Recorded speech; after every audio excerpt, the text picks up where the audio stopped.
Следующий поэт – это поэт конца XIX – начала XX века, серебряного века русской поэзии Аминадав Шполянский, известный нам как Дон Аминада.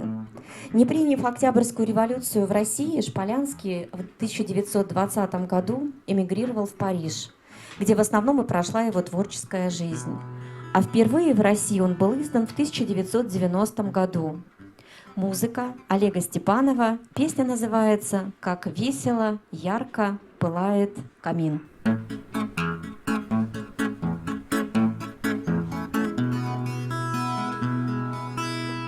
Как весело, ярко пылает камин, а чайник поет и клокочет, клокочет, как будто он в доме один и делает все, что захочет.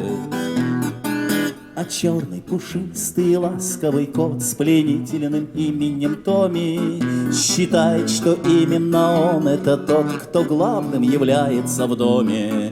А черный, пушистый, ласковый кот с пленительным именем Томми считает, что именно он — это тот, кто главным является в доме.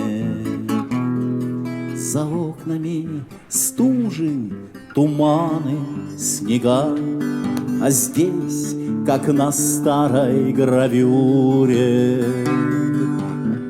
хрусталь и цветы, и оленьи рога, и лампы огонь в абажуре. Я знаю, и это пройдет, развеется в мире беспечном, и чайник кипящий, и медленный кот, и женщина с профилем нежным. Я знаю, и это пройдет, развеется в мире беспечном, и чайник кипящий, и медленный кот, и женщина с профилем нежным. И все же, покуда мы в мире пройдем, свой плащ беззаботно накину. Пускай у нас будет наш маленький дом и доброе пламя в каминах. Пусть глупую песенку чайник поет, и паром клубится встречайка, и встретит нас Томи пленительный кот, и наша, и Томи хозяйка. Пусть глупую песенку чайник поет, и паром клубится встречайка, и встретит нас Томи пленительный кот, и наша, и Томи хозяйка.